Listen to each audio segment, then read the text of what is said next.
Shalom, saudara-saudara yang terkasih diberkati oleh Tuhan. Kita berjumpa dalam gerakan membaca Alkitab di saat ini. Marilah kita bersama-sama akan membaca firman, dan karena itu kita minta tuntunan Tuhan dengan kita berdoa bersama. Mari kita berdoa. Kami naikkan limpah terima kasih kepada-Mu ya Tuhan, Engkau yang begitu baik dan teramat baik dalam kehidupan kami. Saat ini kami akan bersama membaca firman-Mu. Tuntunan Tuhan menuntun membimbing kami semua, agar kiranya firman yang akan kami baca, kami dapat mengerti, memahami, dan kami akan memperlakukannya dalam segenap perjalanan kehidupan kami. Inilah doa kami ya Tuhan, di dalam nama Tuhan Yesus kami berdoa. Amin. Saudara-saudara, di hari yang ke-342 ini, mari kita akan membaca firman dalam 2 Timotius 1 sampai 2 Timotius pasal yang keempat. Dari Paulus, Rasul Kristus Yesus oleh kehendak Allah untuk memberitakan janji tentang hidup dalam Kristus Yesus. Kepada Timotius, anakku yang kekasih, kasih karunia, rahmat dan damai sejahtera dari Allah Bapa dan Kristus Yesus Tuhan kita menyertai engkau. Aku mengucap syukur kepada Allah yang kulayani dengan hati nurani yang murni seperti yang dilakukan nenek moyangku, dan selalu aku mengingat engkau dalam permohonanku baik siang maupun malam. Dan apabila aku terkenang akan air matamu yang kau curahkan, aku ingin melihat engkau kembali supaya penuhlah kesukaanku. Sebab aku teringat akan imanmu yang tulus ikhlas, yaitu iman yang pertama-tama hidup di dalam nenekmu, Lois, dan di dalam ibumu Eunike, dan yang aku yakin hidup juga di dalam dirimu. Karena itulah kuperingatkan engkau untuk mengorbankan karunia Allah yang ada padamu oleh penumpangan tanganku atasmu. Sebab Allah memberikan kepada kita bukan roh ketakutan, melainkan roh yang membangkitkan kekuatan, kasih, dan ketertiban. Jadi, janganlah malu bersaksi tentang Tuhan kita, dan janganlah malu karena aku, seorang hukuman karena Dia, melainkan ikutlah menderita bagi Injilnya oleh kekuatan Allah. Dialah yang menyelamatkan kita dan memanggil kita dengan panggilan kudus, bukan berdasarkan perbuatan kita, melainkan berdasarkan maksud dan kasih karunia-Nya sendiri, yang telah dikaruniakan kepada kita dalam Kristus Yesus sebelum permulaan zaman, dan yang sekarang dinyatakan oleh kedatangan Juru Selamat kita Yesus Kristus, yang oleh Injil telah mematahkan kuasa maut dan mendatangkan hidup yang tidak dapat binasa. Untuk Injil inilah aku telah ditetapkan sebagai pemberita, sebagai rasul, dan sebagai guru. Itulah sebabnya aku menderita semuanya ini, tetapi aku tidak malu. Karena aku tahu kepada siapa aku percaya, dan aku yakin bahwa Dia berkuasa memeliharakan apa yang telah dipercayakannya kepadaku hingga pada hari Tuhan. Peganglah segala sesuatu yang telah engkau dengar daripadaku sebagai contoh ajaran yang sehat, dan lakukanlah itu dalam iman dan kasih dalam Kristus Yesus. Peliharalah harta yang indah yang telah dipercayakannya kepada kita oleh Roh Kudus yang diam di dalam kita. Engkau tahu bahwa semua mereka yang di daerah Asia kecil berpaling daripadaku, termasuk Figelus dan Hermogenes. Tuhan kiranya mengaruniakan rahmat-Nya kepada keluarga Onesiphorus yang telah berulang-ulang menyegarkan hatiku. Ia tidak malu menjumpai aku di dalam penjara. Ketika di Roma, ia berusaha mencari aku dan sudah juga menemui aku. Kiranya Tuhan menunjukkan rahmat-Nya kepadanya pada harinya, betapa banyaknya pelayanan yang ia lakukan di Efesus, engkau lebih mengetahuinya daripadaku. Sebab itu, hai anakku, jadilah kuat oleh kasih karunia dalam Kristus Yesus. Apa yang telah engkau dengar daripadaku di depan banyak saksi, percayakanlah itu kepada orang-orang yang dapat dipercayai, yang juga cakap mengajar orang lain. Ikutlah menderita sebagai seorang prajurit yang baik dari Kristus Yesus. Seorang prajurit yang sedang berjuang tidak memusingkan dirinya dengan soal-soal penghidupannya, supaya dengan demikian ia berkenan kepada komandannya. Seorang olahragawan hanya dapat memperoleh mahkota sebagai juara apabila ia bertanding menurut peraturan-peraturan olahraga. Seorang petani yang bekerja keras haruslah yang pertama menikmati hasil usahanya. Perhatikanlah apa yang kukatakan, Tuhan akan memberi kepadamu pengertian dalam segala sesuatu. Ingatlah ini, Yesus Kristus yang telah bangkit dari antara orang mati, yang telah dilahirkan sebagai keturunan Daud, itulah yang kuberitakan dalam Injilku. Karena pemberitaan Injil inilah aku menderita, malah dibelenggu seperti seorang penjahat, tetapi firman Allah tidak terbelenggu.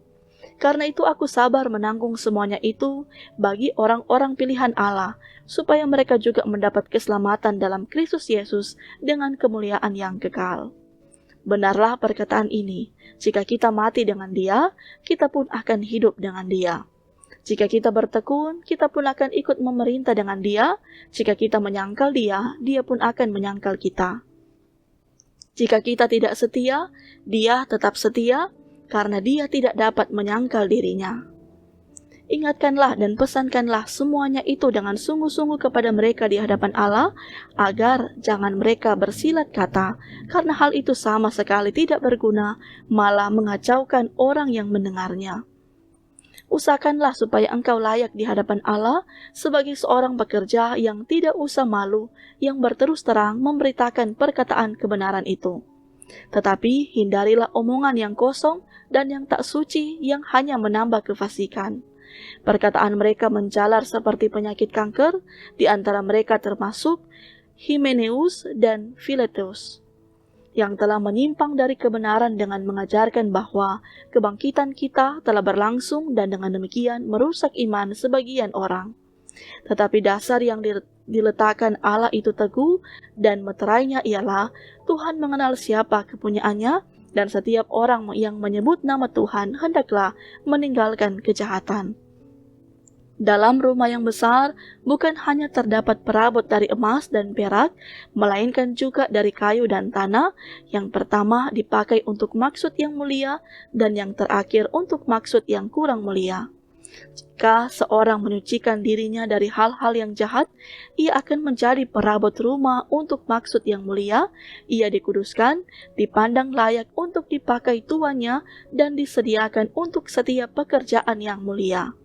Sebab itu jauhilah nafsu orang muda, kejarlah keadilan, kesetiaan, kasih, dan damai bersama-sama dengan mereka yang berseru kepada Tuhan dengan hati yang murni. Hindarilah soal-soal yang dicari-cari, yang bodoh dan tidak layak. Engkau tahu bahwa soal-soal itu menimbulkan pertengkaran. Sedangkan seorang hamba Tuhan tidak boleh bertengkar, tetapi harus ramah terhadap semua orang. Ia harus cakap mengajar, sabar, dan dengan lemah lembut dapat menuntun orang yang suka melawan, sebab mungkin Tuhan memberikan kesempatan kepada mereka untuk bertobat dan memimpin mereka sehingga mereka mengenal kebenaran. Dan dengan demikian mereka menjadi sadar kembali karena terlepas dari jerat iblis yang telah mengikat mereka pada kehendaknya. Ketahuilah bahwa pada hari-hari terakhir akan datang masa yang sukar. Manusia akan mencintai dirinya sendiri dan menjadi hamba uang. Mereka akan membual dan menyombongkan diri. Mereka akan menjadi pemfitnah. Mereka akan merontak terhadap orang tua dan tidak tahu berterima kasih, tidak mempedulikan agama. Tidak tahu mengasihi, tidak mau berdamai, suka menjelekan orang, tidak dapat mengekang diri, garang, tidak suka yang baik. Suka mengkhianat, tidak berpikir panjang, berlagak tahu, lebih menuruti hawa nafsu daripada menuruti Allah. Secara lahiriah mereka menjalankan ibadah mereka, tetapi pada hakikatnya mereka memungkiri kekuatannya. Jauhilah mereka itu. Sebab di antara mereka terdapat orang-orang yang menyeludup ke rumah orang lain dan menjerat perempuan-perempuan lemah yang syarat dengan dosa dan dikuasai oleh berbagai-bagai nafsu, yang walaupun selalu ingin diajar, namun tidak pernah dapat mengenal kebenaran. Sama seperti Yanes dan Yambres menentang Musa, demikian juga mereka menentang kebenaran, akal mereka bobrok dan iman mereka tidak tahan uji. Tetapi sudah pasti mereka tidak akan lebih maju, karena seperti dalam hal Yanes dan Yambres, kebodohan mereka pun akan nyata bagi semua orang. Tetapi engkau telah mengikuti ajaranku, cara hidupku, pendirianku, imanku, kesabaranku, kasihku, dan ketekunanku. Engkau telah ikut menderita penganiayaan dan dengan sengsara seperti yang telah kuderita di Antiokhia dan di Ikonium dan di Listra. Semua penganiayaan itu kuderita dan Tuhan telah melepaskan aku daripadanya. Memang setiap orang yang mau hidup beribadah di dalam Kristus Yesus akan menderita aniaya. Sedangkan orang jahat dan penipu akan bertambah jahat. Mereka menyesatkan dan disesatkan. Tetapi hendaklah engkau tetap berpegang pada kebenaran yang telah engkau terima dan engkau yakini dengan selalu mengingat orang yang telah mengajarkannya kepadamu. Ingatlah juga bahwa dari kecil engkau sudah mengenal kitab suci yang dapat memberi hikmat kepadamu dan menuntun engkau kepada keselamatan oleh iman kepada Yesus Kristus. Segala tulisan yang diilhamkan Allah memang bermanfaat untuk mengajar, untuk menyatakan kesalahan, untuk memperbaiki kelakuan, dan untuk mendidik orang dalam kebenaran. Dengan demikian, tiap-tiap manusia kepunyaan Allah diperlengkapi untuk setiap perbuatan baik.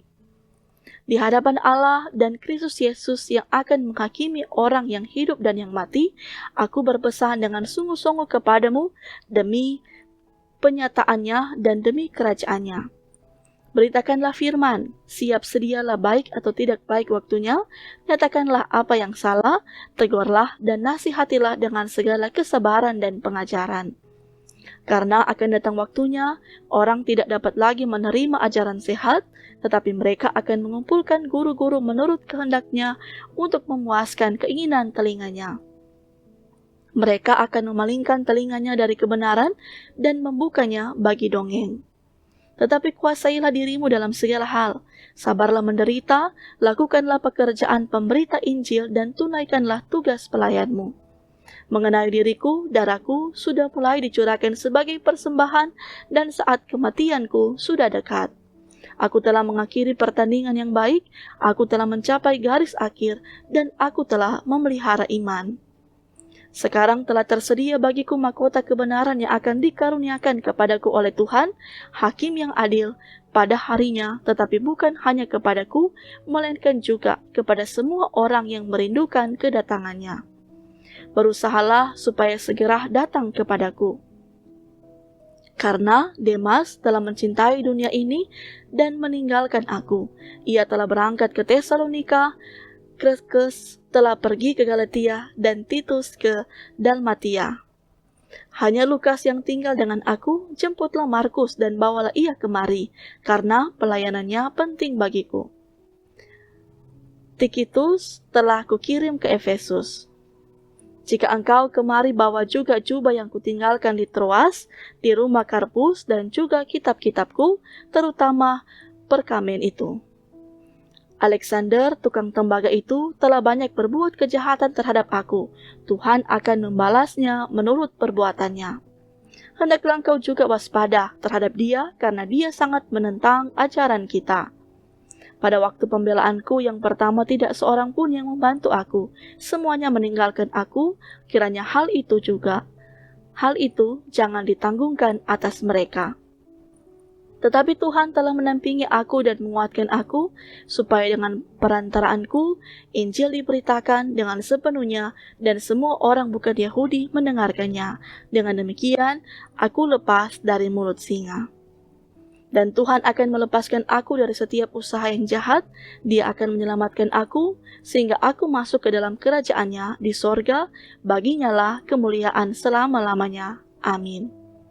Salam kepada Priska dan Aquila dan kepada keluarga Onesiforus. Erastus tinggal di Korintus dan Tropofimus kutinggalkan dalam keadaan sakit di Miletus.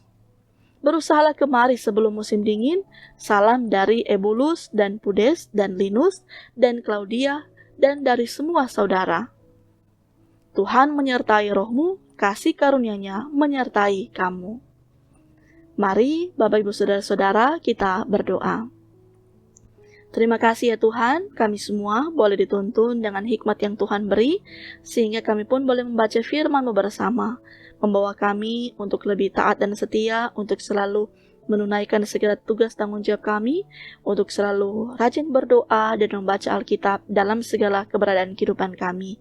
Dan saat ini ya Tuhan, kami pula datang bermohon, Tuhan berkatilah segala kelangsungan kehidupan kami di hari ini, lewat kerja, usaha, pendidikan, studi, bahkan ketika kami juga di tengah-tengah sukacita dengan umur panjang yang Tuhan beri, bahkan di tengah-tengah pergumulan tantangan hidup, kami akan percaya rancangan Tuhan yang penuh damai sejahtera akan senantiasa Tuhan anugerahkan bagi kehidupan kami semua, sehingga lewat tanggung jawab kami, Tuhan menuntun di tengah-tengah sukacita kami, harapan kerinduan Tuhan anugerahkan, terlebih juga di tengah-tengah kehidupan kami yang dalam keadaan sakit, Tuhan akan menganugerahkan kekuatan kemampuan, terlebih kesembuhan yang akan Tuhan anugerahkan. Karena itu kami akan percaya kehidupan kami semuanya ada dalam pertolongan Tuhan.